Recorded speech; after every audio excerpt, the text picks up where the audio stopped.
So, do you ever just think to yourself, man, I wish there were more movie podcasts? Like, there's not enough people just spouting their opinions about films on the internet for me. Well, you're in luck, guys, because this is the Real World Podcast, and we talk about films. And more specifically, have you ever thought, I wish someone would just talk about every Batman film in a row, even the animated ones? Well, you're lucky again. You're lucky twice. This is the Tape Crusaders, our podcast mini-series on the entire pantheon of Batman films. We're going to be discussing a pair of animated films today that are based on two of the three most iconic Batman comics of all time. But first, what qualifies us to talk to you about films? I mean, who even are we? I'm Matt Waters. You're Mike Thomas, is that correct? That is correct, Matthew. That's correct. And Mike, what is your favourite film? Of all time? Of all time. Hoop Dreams. Mine is Adventureland. So that's who we are to be qualified to tell you about films. So let's just dive right into it. We're going to start with Batman Year One. If you have ever really heard Batman talked about in the last sort of decade, you've probably heard about Year One in some form or another as a graphic novel. So influential on so many Batman projects. And they decided in 2011 to just make an actual film adaptation of it. And that's where we're going to start. Broad thoughts from you, Mike. Like, have you read Year One? Did you read it? If so, did you read it before you saw this? Yeah, I read it about 2 years ago, and it was really impressive. I thought it was really fun from beginning to end. I'm not a huge comic book fan in terms of, like, I'm definitely not a comic book junkie. Like, I probably have about 20 or 30 trades in my home, and I enjoy them. But it's a good, respectable poser amount to have. Yeah. Like, I dabble. Yeah. I get like 3 or 4 for Christmas every year, and then I read 1 or 2 of them, and then the pile keeps getting bigger. Did you get any this year? I did. I got Days of Future Past because I never read it. Okay. I got some popular Deadpool one that I'm sure you'll criticize me for, but no, I don't know. It looked fun, and that was it actually this year. But yeah, fair enough. But Batman Year One, I think. With both of the ones we're talking about today, I think Batman. What I like about them is that they really feel like one shots, and in that they're just like, let's tell a good story. What came before, what came after doesn't really matter to this story. Like, we're just focusing on that, and I think especially with Batman, that's incredibly valuable. And I think those are the kinds of stories I'm interested in with comics, and I'm not interested in the whole serialized, interconnected shit. Like, it's too tedious. There's too many things going on there to really get invested in that at this point in time. But I really enjoyed this book, and I enjoyed the movie too. But the whole thing, I think, is really cool. Yeah, for me, it's the best Batman story of any medium. It's so iconic. Like, there's a reason everything has copied this. There wouldn't be a Nolan trilogy without Year One. There probably wouldn't be the same Burton and Schumacher films as there are, for better or worse, without Year One. And like you said, like, Batman is such an iconic character that you can do these big one-off stories that, they don't have to fit in with the main continuity. It just works because you're so familiar with the characters, the ideas, the concepts. And yeah, Year One is no different. I don't think the film... I think it's good.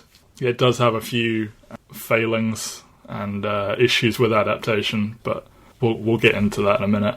One thing to note is it's actually remarkably short.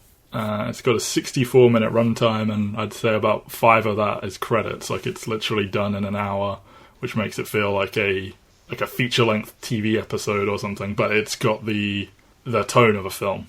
Yeah, which is, I think, is a direction.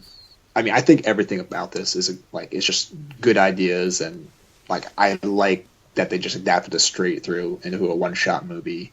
I like that they didn't try to fluff it up to make it artificially longer. It's good. Yeah. So directed by Sam Liu and Lauren Montgomery, two people who direct a lot of DC's animated films, which more often than not I think are pretty good. Written by Tab Murphy, which that can't be a real name. No one is called Tab.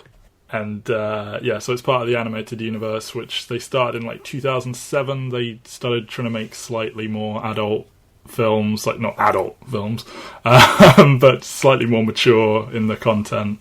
And they adapt a lot of famous arcs that are unlikely to get a proper live-action film adaptation. I mean, Year One sort of has one in Batman Begins, but anyway, that's what this is part of, and it is, of course, based on Year One by Frank Miller. So as the title suggests, it's about Bruce Wayne's first year as Batman, as well as Jim Gordon's, and they both arrive in the city on the same day, and they set out on parallel journeys, and it sort of weaves in and out between the two. While Bruce is forging the Batman identity, he's having minimal success, and he makes the Batman identity because he's had minimal success as himself in his early crusade. But then as Batman, he has an impact on street crime, and he warns the mob that their days in charge are over, and he battles the police and the mob, and he also has to try and deflect Gordon's suspicions about his real identity. Meanwhile, in my opinion, the more interesting story, Jim Gordon does his best to deal with the corrupt police force and his impending fatherhood, because he has moved his family to this very dangerous city in Gotham. He sets about building a case against fellow officer Arnold Flass, even though Commissioner Loeb and Carmine Falcone, as they pronounced it here, so I'm willing to just back down and go, you know what, maybe it is Falcone, Mike wins. The two of them try and keep him quiet, and he's also being pressured to capture Batman. The story comes to a head with Gordon's wife and son being taken hostage by Falcone's men, and after a chase and a big struggle on a bridge, his infant son seemingly is about to plummet to his doom, but Bruce Wayne dives off and saves him at the last minute. And Gordon is not wearing his glasses, and he agrees to basically let the person he knows to be Batman but can't see his face properly, but can he go, because he saved his son. And the film closes with Gordon promoted to captain, Loeb is forced into retirement, criminal charges brought against Falcone, and there's a threat received about the criminal, the Joker, threatening to poison the city's water supply, but he's confident his new ally Batman will help stop him. So, yeah, it's a very elegant piece of storytelling with these two parallel paths taken by these two iconic characters. They're both setting out on their journey, tackling Gotham from different angles, different challenges, the formation of their characters, and in a lot of ways, this story, I mean, originally it redefined how these characters were seen. It informed what people did with them going forward. This sort of more rough and ready Jim Gordon. I don't know if it was 100% invented here, but certainly the Gary Oldman style Jim Gordon comes directly from this. You know, Batman sort of struggles to become Batman instead of just being Batman like that. That comes from here as well. So, yeah, that's your basic plot here. I think the biggest thing here is that this is really a Jim Gordon story. This is not about Batman, really. I think so I'm writing a little short blurb about it, and I went back and looked, and it's like he doesn't even attempt really to be Batman until, March? In what is supposed to be like this January to December literal year one of Batman story. Yeah. So I don't even think he goes out at night until March. And even then, I think that's possibly not even in costume. But this is really, and that's because this is really Jim Gordon's story. He's got the far bigger arc going on here. He's got the far bigger internal conflict going on here. He's just generally got more to do. As a character and with the plot for the most part. I haven't read the book in a couple of years actually, but from memory it's a little bit more balanced there, but the film is 100% this is a Jim Gordon story, also Batman's here. And it's not helped by the fact that so Bryan Cranston voices Jim Gordon, and Benjamin McKenzie, aka Ryan Atwood, your boy from the OC, is Batman.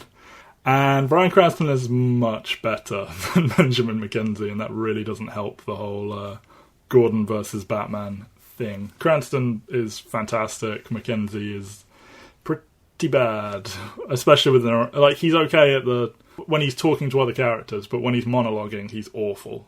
Yeah, and also I just literally pulled a book off my shelf now. The scene where Bruce goes out into the night, it's 3 or 4 pages, it's 6 pages in. It's still March, but they get going much quicker with that. Mm-hmm. And I think the story seemed to the movie really seemed to just take its time a little bit more. and like settle in with Jim. And I think too, the stories benefit, I think, overall. If nothing else, it's just, I mean, especially when you have Cranston, who's doing a really solid voice work here. It's not like breathtaking or anything like that. This is not redefining voice acting or anything, but it's really solid, like human voice work. Like he gives the character humanity. And especially, I think the actual animation is not all that impressive. It looks like anime almost. To me, it reminded me of those Astonishing X-Men and Watchmen, like stop motion. Yeah, the motion comics. Like it was almost like there was almost like a stiltedness to it that there didn't feel truly like animate. It didn't feel as animated, or it didn't feel like the passion went to the animation quite as much as, hey, we got this really cool story to tell. Let's tell it. It would almost work as just audio literally set to the still images. Yeah. You know, like as an audio track that you're supposed... Well, no, you would have to guide it, but, you know, because those motion comics, they always look a little bit bad to me. Like goofy, yeah. They should just keep it still and put the audio. Yeah, I think what you said about the pace is to its benefit because this is a Jim Gordon story. It feels kind of noir-y, the way he's narrating everything, and you know, he's got his struggles and all the shots of him sitting there at the edge of the bed, just feeling the pressure and the weight of his job and the situation.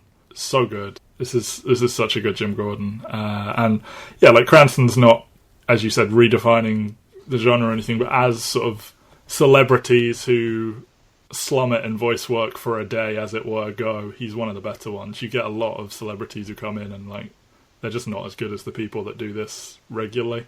We've got a few of them here, and then we've got some more experienced ones. But everything with Gordon is fantastic, and in a perfect world, it's pretty much all Gordon. But obviously, you can't sell a film without having Batman in it. Not that the Batman stuff is terrible. It's just the Gordon stuff is infinitely more interesting to me personally. And they just invest more in Gordon. Like they just flat out. I mean, I guess I wouldn't bet on who gets more screen time, but I'd be shocked if it wasn't Gordon. And the Batman a stuff lot of feels... Bruce's scenes are very short as well. Like you cut him like chopping wood, and then you're right back to Gordon, and it's like a long scene where he's interacting with multiple characters. I mean, like Batman plays a much bigger role in the second half of the film, which is also similar to the other film we're watching today. But it's almost like it's the city's response to Batman much more than about Batman himself. Mm-hmm. Like I said, this is a great direction to go in. I think it's a really interesting direction, especially if you're not going to invest the time in Bruce Wayne. You don't want to just like jump in as if, oh, Batman should exist. If anything, Jim Gordon gives you that look into Gotham that kind of convinces you why Batman exists without seeing it from why does Bruce become Batman. Yeah. And I think while Batman Begins had the time to do both, which is you see why why he feels the need to become Batman, you see why Gotham kind of needs a Batman. Here, we just kind of get it from the Gotham side, but because you're seeing it through the eyes of Jim, it's still very interesting and feels very earned. And it's just good storytelling. It's good storytelling.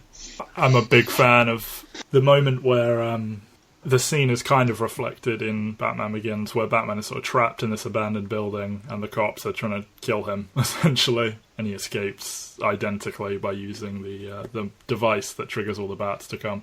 You see Gordon, he's standing watching it all unfold, and his sort of commentary on it and the way he perceives it is very informative, and the way he says, we've made him a hero, when the SWAT team are like accidentally injuring other people and people are then cheering when Batman beats up a cop or whatever. It's really good stuff, and you could have, because there is some Bruce Wayne monologuing and that kind of thing. And again, in the comic, I think it is slightly more justified. But here, you really could, if you wanted to, pull it off as Batman on the peripheral, kind of a story, like a Gotham Central style thing, where, like you said, it's about people reacting to him. It's not about him. That being said, I do like some of the stuff they do with Bruce. Specifically, seeing the clumsier early days Batman, where he's winning his fights, but he's not doing it as smoothly, and he gets stabbed and shot because he's not paying attention. The thing I really liked was the scene where he's about to confront the mob. You see him setting up the device to... Because, Batman, he does these big shows of theatricality where he appears in the shadows and whatnot. And you see him setting that up, which is something you never, ever see with, real, quote-unquote, real Batman. And it's a nice touch to throw that in here, because it's, the one place where it's permitted for you to, pull back the curtain that way.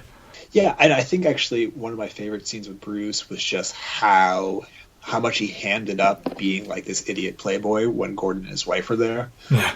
And just to discuss from Barbara Gordon, yeah. It's really confusing. It's both his wife's name and his daughter's name. Yeah. I think, her reaction just to pure disgust really sold that scene really well. And added a little, necessary, just, this is piggish, disgusting, and, we should hate the character Bruce is playing to the public. I thought that was great. I loved how there was, this concerted effort in the story to be Bruce Wayne seems like an obvious choice for who's Batman is. Yes. Yeah. I think there's just so much value in seeing the perspective of what's going on from quote unquote normal people who are just kind of how they would respond to the idea of a Batman suddenly popping up in our city.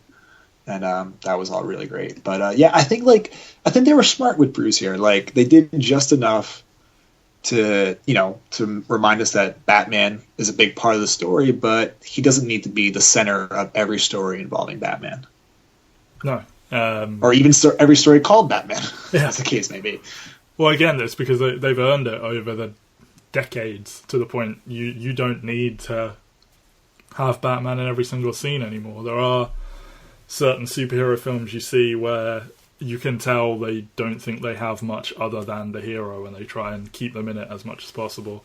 Batman, I feel we've all seen enough Batman or read enough Batman or whatever, that you can get away with a story like this. And it's interesting because Batman, in my opinion, has the most interesting world around it of any superhero comic. And, characters like Jim Gordon are just so much better than their counterparts in other comics. And this is such a good Jim Gordon story. I love how they layer him and make him mysterious in some ways. They make mentions to his past where he's brought down other cops, and you get him having his affair with Sarah Essen, and he could have, he's essentially bribed by Loeb, saying, if you don't stop this thing with Flash, we'll show your wife these pictures.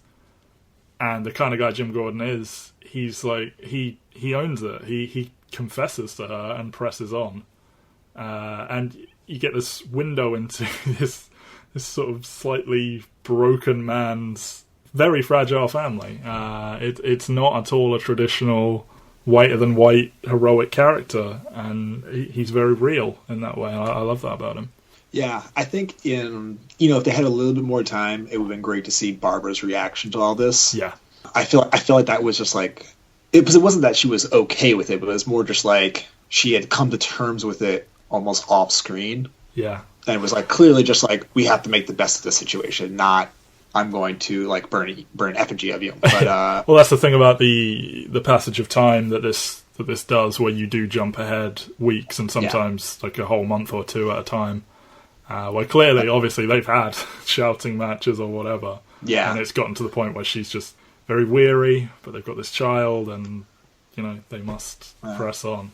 And it's not that they just gloss over it, and everything's fine with the Gordons. You do see that there is that, issue there still. Yeah. But, this is Gotham. Just a little bit. Yeah. Just a little bit more from Barbara would have been good. Because I think, she was very close to being, a fully realized character instead of just an impression of what she would be.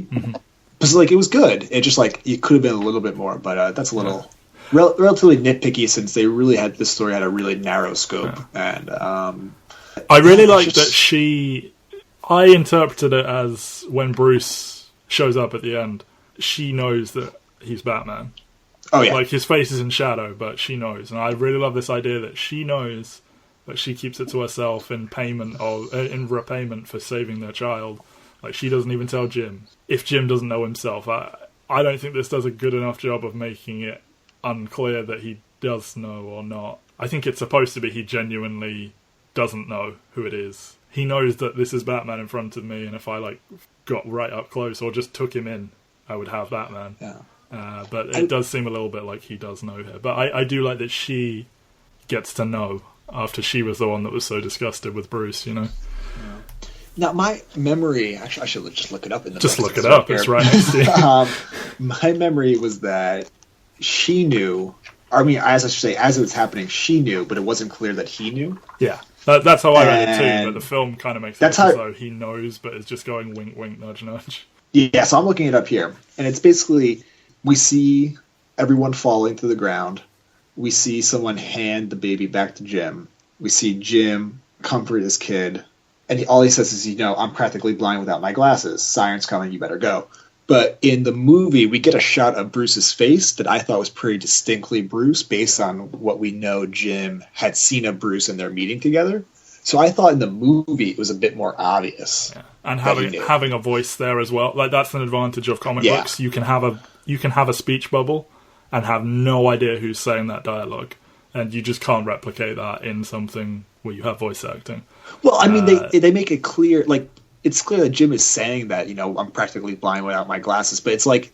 No, I mean, Bruce talks in the film, doesn't he? I think so. So. And he doesn't speak. He doesn't speak in the book. Okay, well, even if he did, you could potentially get away with that in a way you can't hear.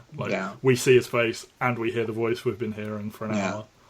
Which is funny because, once again, I had a clear impression of what I thought happened at the end of our next film, but then because of the medium of film, it seems like radically different, even though I went and once again looked it up. I'm like, I guess it's not really technically different. Yeah, I was really excited to talk to you about that, and we will soon.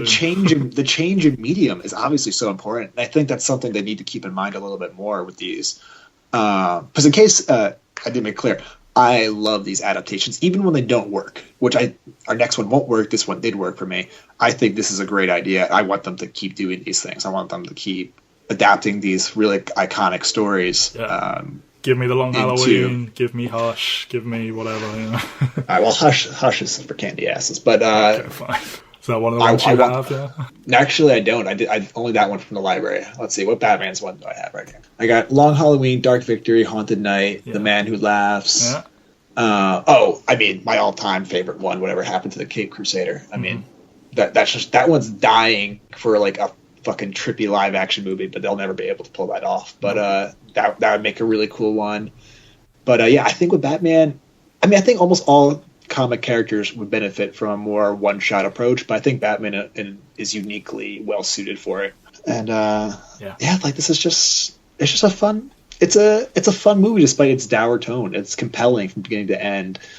Jim Gordon is just a fully realized character, and you don't get that a lot with the non-Batman characters. I think one thing we do need to touch on is the Commissioner Loeb in this is way different than the Commissioner Loeb in the Nolan trilogy. Mm-hmm. Here he is much more outright, just pure corrupt, cartoonishly corrupt, no nuance to him whatsoever. Whereas in the Nolan trilogy, you don't get to know him. He doesn't do anything. But you get the impression that he's made a career of looking the other way, making savvy decisions, and just not causing a fuss. And here he's just outright corrupt. Sure, I do like that he you see them sort of going after Batman, but because he's in attendance at that dinner party where Batman comes and threatens them all and delivers that really, really good speech about them feeding on Gotham. He's there, and then the next scene you see, he's insisting, right, get Batman. You have to get Batman. I like that he has that sort of personal turnaround on it because he was finally personally affected by Batman's existence, so now he cares. I did like that touch. Yeah, but I think what this story ultimately proves is something that when you proposed it early on, I didn't think much of it, honestly, but year one needs to be its own Netflix TV series. We basically need Batman year one through year 5 and just make it a Netflix show or an HBO show. Just solving crimes, just one-off crimes. Yeah, and you see it, you probably need a year. You probably don't even end year one with him. I mean, you probably end year one with him getting into the mask, like something like that. Like you don't even need him like Daredevil becoming Batman. Yeah. Yeah. Wow, that's really on the money. I mean, it's like exactly the same thing. But well, that's what Daredevil is. Like Frank Miller went and started writing Daredevil. Yeah. Yeah, my timeline of comics is not as clear as yours. Okay. Well, being the fake comic geek boy that I am. I'm not that much less fake than you, but he wrote this, and he wrote Dark Knight Returns, and then he jumped over to the other side and started writing Daredevil, and suddenly Daredevil became essentially Batman. In a good way though. Daredevil's awesome. Yeah.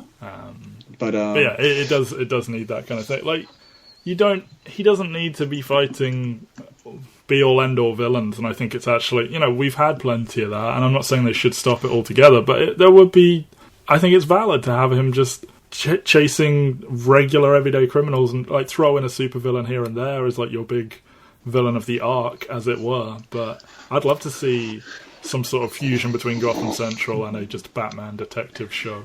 Yeah, especially with something like, I mean, the way I would picture it is like the end of Dark Knight is kind of like your big like climactic 6-episode season 5 final season arc, because like Harvey Dent should be a big character throughout. The Joker should be looming in the shadows, like he shouldn't be like, and you can even do a Gordon Free version, like adaptation of The Killing Joke to kind of end the show. Speaking of, well, just very briefly. No, we're not speaking of. Okay, just very briefly before we move on to The Killing Joke, and I just destroy your segue. What did you think of Catwoman? I thought it was interesting. It felt a little like lip service to a character. Yes, it felt a little bit more like, hey, let's point out how unfair, how much of a patriarchal society it is. Meanwhile, let's keep telling this story about men and only men. Yeah, I just don't think there's quite enough there. Like they cast Eliza Dushku, Oh wow! Yeah, I didn't even know that. Most well known as Faith in Buffy, other roles. I think that's a really good casting for Selena Kyle. Obviously, she's no Anne Hathaway, but that's a good sort of spunky Catwoman-esque character. It just seems like a bit of a waste of that good casting because she doesn't have quite enough to do. And I know you say you like that they didn't artificially lengthen it. I would have appreciated maybe 10 more minutes of Catwoman stuff. I haven't seen it, but there is a short, like 5-minute film called The Catwoman that is packaged with this on some versions of the DVD, oh, really? I think. Yeah, where she's like fighting someone. I don't know. It's not a deal breaker, but I almost wish she was either just confined to the cameo, when Batman goes into the slums, and then maybe she appears in costume at the end, or she had more to do. It kind of feels like they're trying to go somewhere in between, and it isn't quite enough for me. Yeah, it was. I think with Catwoman, you I don't know. I need to read or watch more Catwoman centered stories before I'm convinced to be like, Catwoman needs more time and all these things. Because it's not that I don't think it's possible. Like I need to read like When in Rome or something, and because I like Catwoman. I'm not saying she needed to be the third character in this film after the two of them, but just I think they didn't do quite enough. It was closer to lip service than not lip service. Exactly, yeah. And similarly, I think it was like they cast Katie Sackhoff as Sarah Essen, and she's not like a massive A-list actress, but it's just like, why? Like she's got 5 lines. Yeah, it's and even that character again, like the female character, it's so funny. It's like you're pointing out, like you're using Catwoman to point out, like, man, even in crime, women can't catch a break in terms of how they're perceived in the real world. Like by like, oh, I'm just his assistant. Yeah. Like, okay, but you give like the only 3 female characters like 5 minutes total. Yeah. I don't know. There's something so this was written by a man quality to that. I'm just like, I don't know. Either do it right or don't. Like it's like you're mocking yourself, and I guess there's some value in that, but I don't know. This is also an old story, so it is. Speaking of things that were clearly written by men, there you go. I restored it. Yes. So our second film of today is Batman: The Killing Joke, which, again, if you've ever heard the Joker mentioned in the mainstream media in the last 10 years, it is accompanied by something about the Killing Joke. This is the Joker story. No arguments whatsoever. This is the definitive one. It's what Heath Ledger read. It's what anyone who's voiced him or whatever in modern eras has read and studied. It is by Alan Moore, who, you know him. He did Watchmen and V for Vendetta, and he hates the concept of films adapted from his stuff, and he hates DC Comics. But, he writes good stuff, so here we are.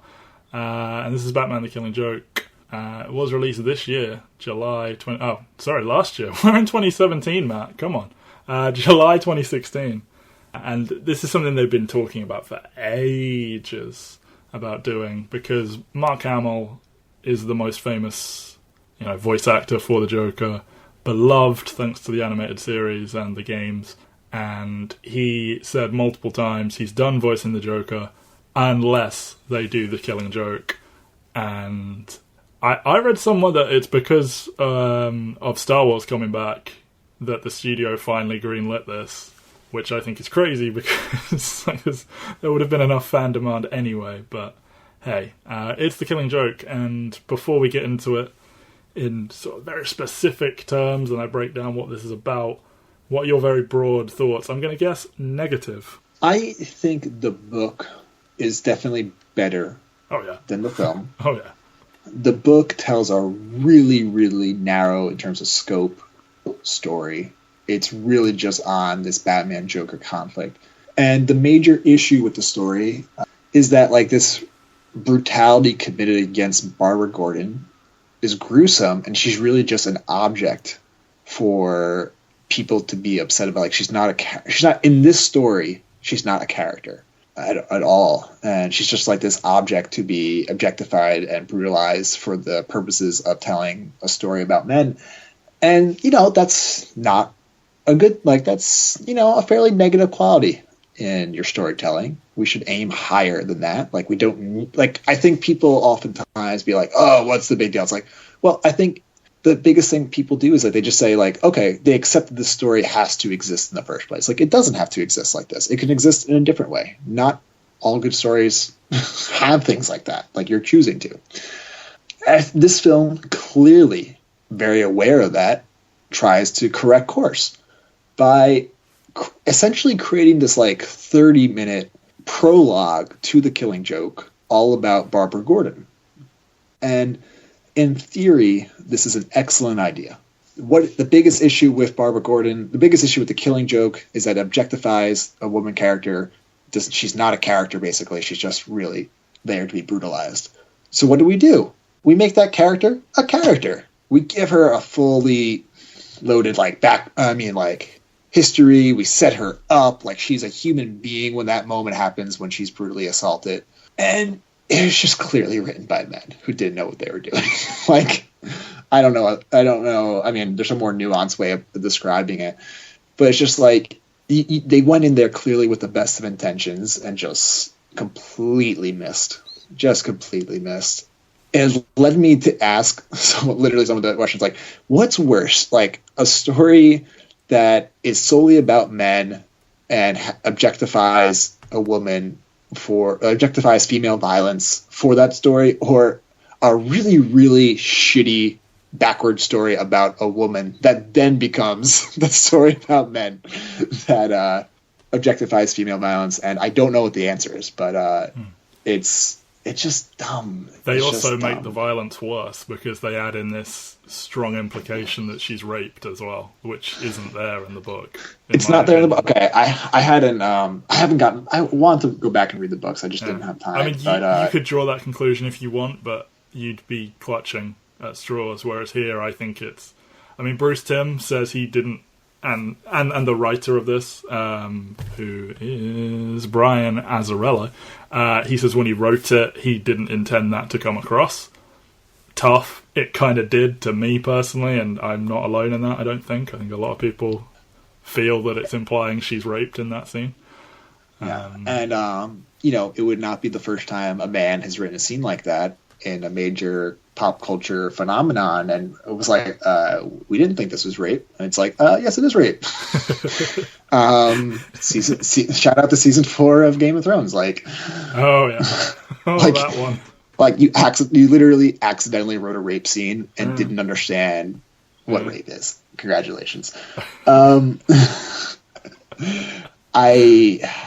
And what sucks is that like there's a lot of cool things in this story. Yeah. It's this whole deal just completely detracts from it. Like, so how do we humanize Barbara before we objectify her? Okay, well, one, we make her like needing to be saved by Batman all the time as Batgirl. We have her say the fucking line, "Oh, it's kind of flattering," when a psychopathic villain is like faking being obsessed with her or something. I don't even know what was going on there. Yeah. And then like, oh, guess what? She has fucking daddy issues and fucks Batman. Like literally. Mm-hmm. And then like she has to throw away who she is because of that. And throw away Batgirl, which is clearly just huge passion for her away because of that. And it's just like, yeah. And she says the line, "You ruined everything," to what? Yeah, she's pummeling the bad guy and says, "You ruined everything," as if it's his fault that you're like bubbling romance, unspoken love for Batman is now ruined forever because of you. It's like, what are we doing here? In this, like the girl, like I mean, not the girl, the woman is literally being punished in the story for her for her being like sexually active. It's just like, I don't know. Like I don't, like I said, we talked about this earlier. I don't want to come out here and say like men can't write good female characters. Men are just far more likely to do it badly. Like we just need more females writing female stories. And that doesn't mean they write good female stories every time. It's just, come on. It's right there. You can't not see it. You can't not hear it. You can't avoid this. That it is very feminism written by men. And like even with Batman's dialogue, he says this line. It's like, no, he's objectified you. And it's just so like, what are you doing? What? Yes, I forgot about that. It's like Kevin Conroy is Batman. Like fuck Christian Bale. This is Batman. But even he can't make this line work. Like, his work in the back end of the film is fine. Classic Conroy. But that line, more than any other, stuck out to me. And I was like, oh, who wrote that and left it in? And you also have her gay best friend, who is... that, again, feels like it's written by a straight dude, you know? Like, I'm not saying you shouldn't have gay characters and stuff. You should. You should have more. But it's so, like... This is what gay people are like, and it's like, oh god, really? That's very secondary to the Barbara plot, but that also bothered me. Yeah, no, you're right. It's not good. I think if you just do the original Killing Joke, and Barbara's a boy, like, sure. Like but it's not Barbara the character. I'm saying like James Gordon Jr. Yeah, is there a serious issue with the Killing Joke? No. Not this one. Yeah. Well, what I'm saying is that's the big thing. Even if we ignore this film and we look at the actual story, the big criticism at the time, for as iconic and beloved as this is, plenty of people gave Alan Moore shit for turning Barbara Gordon into, it's an ongoing trope. I've mentioned it before on the podcast. I think they call it fridging women. It's just a trope where women get violently murdered permanently in a way that men don't, and they are just objects to be raped and tortured and murdered and and they did this to her, and she's paralyzed. They take naked pictures of her and show them to her father as like torture, and he himself expressed regret over this, Alan Moore. He also just doesn't like it as a story, but he's a complicated man. But that is the one thing that is criticised, and like you said, I don't know how much more we can talk about this because I think you nailed it. In their attempts to make it better, they made it worse. Yes, which is kind of remarkable. Like they had one job. They had one job. And in trying to humanise her, and also in, like, I guess they were also on some level trying to make it more painful when she's shot and taken, and trying to personally connect Batman to her by giving them a sexual encounter. So he's like, my love has been, even though he's cold to her. I don't know how needed that is. I don't know how much work you need to do to say that a woman being shot and paralysed and whatnot is bad. I don't know if you need to do a 28-minute prologue to achieve that aim. But it doesn't humanise her in a positive way. It's cliched, and it's feminism by men, yeah, her obsessed with this sort of mentor figure, and who openly says we're not equals, not even close, which makes it even grosser. Yeah, and also, even if it were done tastefully, it's 28 minutes long. The Joker doesn't pop up for 28 minutes, not even mentioned. You can spot the exact moment where the proper film begins, as it were. You know, without that 28 minutes, it's like a 40-minute film. Maybe they could have gotten away with that. Maybe they could have used that, put some other stuff in that is better. I don't know, but I do know that it feels incredibly out of place, to the point where the opening line of the film is narration by Batgirl saying, I know you probably didn't expect it to start with this, with me, etc. And it's like, no shit. This is very meta by accident. No, we weren't expecting. I don't know. I feel like that almost isn't, but maybe I'm giving them too much credit. But see, I like, if the story was actually about Barbara, like the idea of doing a 30-minute prologue before the core story would not bother me. It's more about like, because of the story they're telling, then how they tell the prologue. That's the bigger issue. It's like it's just compounding a problem like times 100. Yeah, it's a weird. The story is structured strangely. There's almost like, but I mean, it's not like there's no precedent for that. I mean, one of the most famous movies of all time is basically structured that way in Psycho. Like the first 45 minutes is about one character, then the second 45 minutes is about a completely different character. Yeah, that's such a turn. I remember that, just watching that and being like, wait, what is this film now? But it works. And I like that kind of choice. I'm not saying I want every movie to be that way, but in theory I liked it. It's just, it's all wrong. It's all wrong. The thing is, because we'll have to move on from this Batgirl stuff. It's inescapable to talk about this film and not immediately go there. It's the first thing anyone mentions, and rightfully so.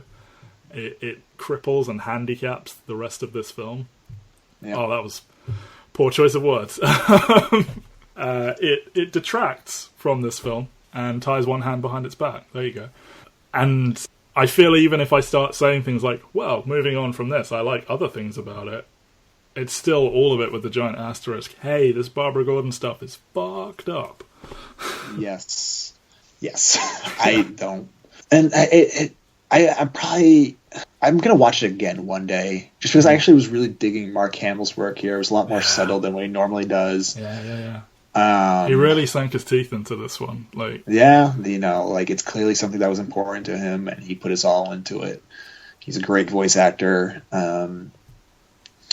I think, though, it was also kind of odd coming into this, is that my favorite scene with the Joker in this movie is the climactic scene with Batman. Mm-hmm. Oh, yeah, let's talk about this. Yeah. This ending. And before we get to the straight-up plot ending, etc., like, I'm not saying I want Joker to be more human, but it did crystallize for me how much I value the Heath Ledger, Christopher Nolan portrayal of the Joker compared to most other portrayals of the Joker. It doesn't have to be that he is a man of empathy. It just has to be that, like, it feels like there's a human being doing these things, even if his humanity itself is gone, if that makes sense. Yeah, I mean, he's biologically a human being under there. I know, but there are definitely moments where you feel like that's not the case. No, I know, that's what I'm saying. That's why I think it's valid to humanize him a little bit, because he obviously is a human. Right? Yeah.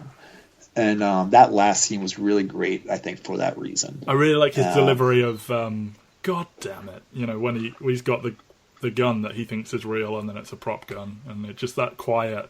Yeah. It's not like a wacky insane. That's the thing with this performance this time. Like, he's done Joker a lot, and there are other times where he's done subtle stuff.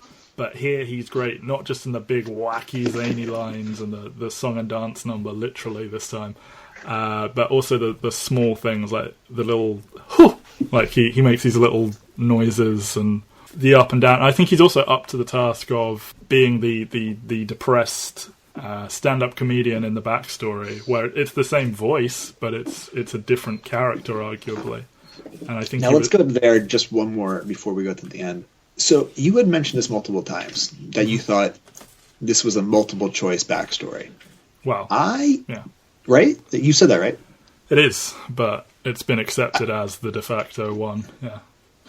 So, I mean, are you saying that the 3 or 4 scenes in there are not part of the same timeline?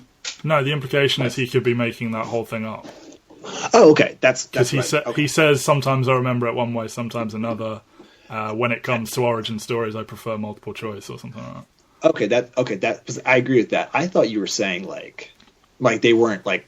I mean, I guess it's could be true that only part of it's real or something like that. But yeah, it's definitely like it's almost like his own personal fan fiction for how it came to be. And that's where the in The Dark Knight you see him tell 3 different stories about how I got these scars. That comes directly from this, where there is an implication that while they're plausible, and you may want to believe one of them more than the others, there is this chance he's just fucking with you.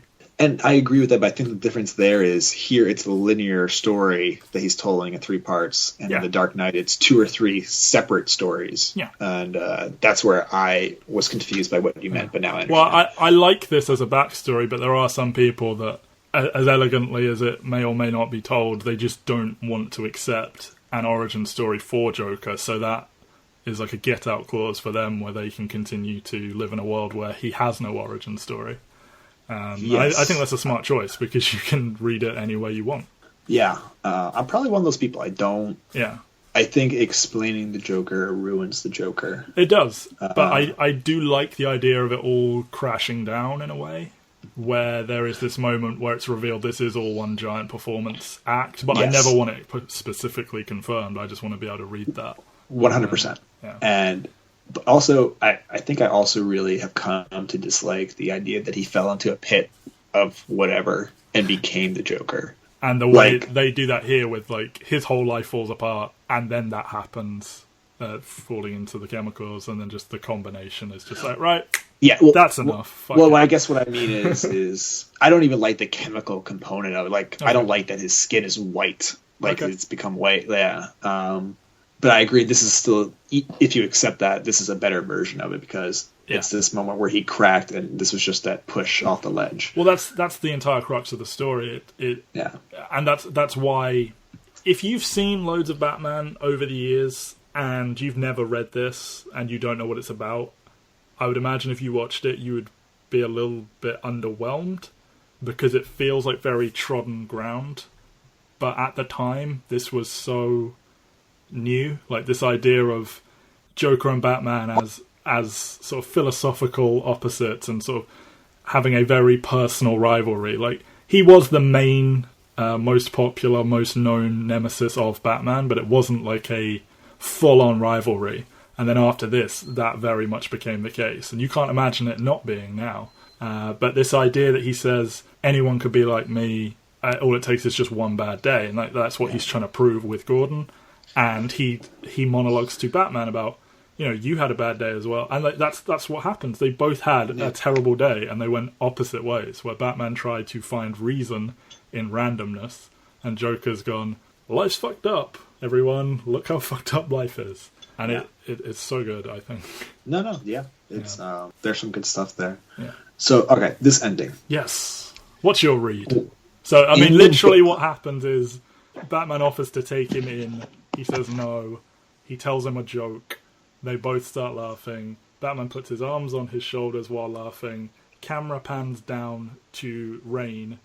And Batman's laughter gets louder and Joker's stops. And then it's the end. That's literally what happens. What's your read? So I'm pulling up the book now. It's on my iPad. It's a little bit trickier. But in the movie, it genuinely felt like they shared a laugh. Oh, wow. It was the last page I had read in this book years ago. So I pulled right up. See, now, in the frame here, it looks like he's grabbing him by the neck and is about to do something violent to him. Mm-hmm. And the way they had the ha ha ha ha ha ha ha, and then they stop it, and his feet are in the frame, and then the laugh goes away at the same time. Yeah. Like, it feels like Batman threw him off the ledge, which is what it looked like a ledge to me in the book, but I guess that's not the case. No. But either way, it feels like Batman possibly doing something. Yes. Not necessarily doing something. Possibly doing something. Possibly leaning toward likely doing something to the Joker to finally finish him. In the movie, I felt like he didn't do anything, and almost definitively didn't do anything. Put it this way, if it wasn't for the book, I would have no reason to think he did something to him at the end. Yeah, I have a friend who he said the end is terrible, they just laugh together. And I was like, no, but don't you... No idea whatsoever that is what they were saying. Like, he hadn't read it. So there are like 3 reads on what happens. There's the they just laugh and potentially make up version, which is kind of crazy. There's the version where he either chokes him to death or snaps his neck, which is why he stops talking and Batman continues laughing. And there's another one where someone points out that I think the first panel in The Killing Joke is an image of rain on the ground. And it's also the last... I'm furiously swiping right. And I think it's also the last panel. And the implication is nothing's changed and they will just keep going round and round. And I think that's the I can confirm the first frame is rain. Yeah. So the fact it begins and ends the same way, I think it's just they have this laugh, but nothing's actually changed. Like, he's still the Joker. They will do this forever. But it's also because, I mean, Alan Moore wasn't writing a This Week on Batman story. He was writing a one-off Joker story. Yeah. And I think he's actually said definitively, no, he arrests him, he takes him in, Joker's alive.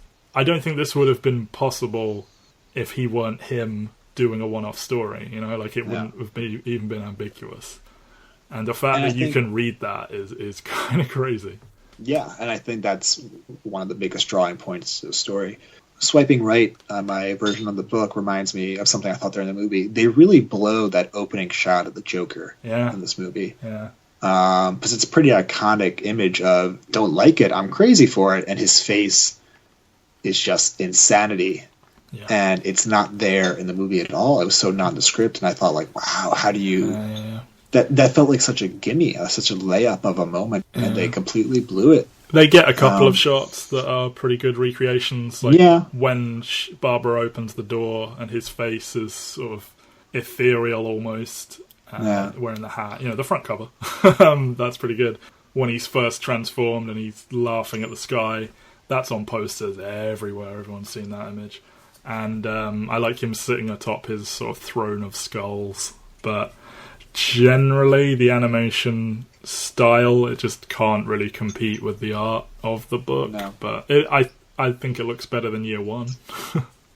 Yes, definitively. Also, something I have an issue with that I'd forgotten about in the book, but was true in both the movie and the book, is just like how he immediately diagnoses Barbara as disabled and paralyzed. Mm-hmm. I mean... I guess he knows he was aiming for her spine, but seemed weird at the time. Seems weird now. Speaking of that, okay, so you hate video games, but whatever. In one of the video games, Bruce has inhaled a lot of chemicals by accident, and he starts hallucinating Joker, and he starts narrating and doing events that Batman is seeing and doing his Joker-y stuff. And he has a hallucination of Barbara getting shot that night. And Joker says to him, I didn't actually even know she was Batgirl, and I was aiming for her head. And I just thought it's like a really funny Joker moment, that just you saying that reminded me of that moment. But anyway, good little jokes when he talks about, the spine is damaged and whatnot. But yeah, that is quite a snappy diagnosis. There's some good in the story, but it's just we have to come right back to Batgirl. Yeah, they emphasized the bad. They doubled down on the bad. They compounded the bad, whatever you want to call it. Like, there's good in the Alan Moore's Killing Joke. There's bad in Alan Moore's Killing Joke. In the animated version, they increase the bad by 200-fold. Yeah. And the good just doesn't even come close to making up for it. Such a shame. Such a shame. I do think it is a difficult one to adapt because it's pretty short. And even with them adding in 28 minutes and adapting it, like, fundamentally, not a lot actually happens. Like, the meat is the flashbacks. And then, like, you get, Gordon gets tortured, that's pretty grim, but it doesn't actually affect him in the end because he's Jim Gordon. And then they have a little bit of philosophical chat, and then you've got that ambiguous ending. So it is a tricky one, and I'm not sure how you would adapt it in a way that is... I mean, obviously you can do better than this, but... I don't know, it maybe should have been left alone, but it is so iconic. And with Mark Hamill saying, that's the one project that would get me to come back, obviously there's going to be demand to do it. But I think he's actually already gone back on his word, and he's going to do more in the future potentially. But there's a new Justice League show that they're both doing. Yeah. And I also him and Conroy. I wouldn't be shocked if they attempted another something like this, but not this, obviously, in the future, and got him back. He's just so good. Conroy and Hamill as a team, always so good. Conroy felt a little rusty to me. A little bit, maybe. Maybe it's just because it's not a good story. The dialogue wasn't as good, especially in that first half. But the first half is not great. I think he gets better as it goes on. And like Tara Strong, who voices Batgirl. I thought she was really good. Yeah, she is really, really good.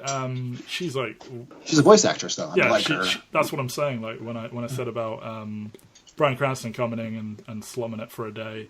I think generally professional voice actors are better at this, and she's one of them. And she does a good job with some bad writing, I would say. And then you got Ray Wise as Jim Gordon. He's like okay, I think. He's not someone I picture as Gordon. I didn't think he was all that good. No. But anyway, we're not saying anything that hasn't been said a lot. The Batgirl stuff is terrible. Mark Hamill's voice work is excellent. It's not quite as good as the book. You should just read the book. Go read these books. And so I said at the top of the show, these are two of the three, I think, most iconic Batman stories. What is the third? Obviously, it's The Dark Knight Returns, and I think we are going to be covering Dark Knight Returns next time, part 1 and 2 in one episode. So until then, like, comment, subscribe, share, tell everyone you know about it. Start a fanzine for the Real World Podcast and get everyone subscribing. Mike and Matt on SoundCloud, Real World Podcast on iTunes, entertherealworld.com, where you can also find written goddamn articles. That's right. I have hands that can type and in theory hold a pen, but my handwriting is terrible. And I wrote stuff, as did Mike, but Mike's been doing it for years. We've got stuff on Batman vs Superman, Suicide Squad, and our newest piece, which, I mean, do you want to talk about it a little bit? It's your baby. We preview the 6 major comic book movies coming out in 2017, and we have some fun with it and make some very, very informed, scientifically tested predictions about what their worldwide box office will be. Yeah, we got the numbers boys crunching that. We've got a very, very extensive support team at The Real World. So enter therealworld.com, go check that article out. I had a lot of fun writing that. I like talking about comic book movies. Obviously, we've got however many episodes of podcast to prove it. And as I said, next time, it is time for The Dark Knight Returns, which Mike hates and I like. Woo! We're not going to agree on this one. How does it feel to stand on the very stones that ran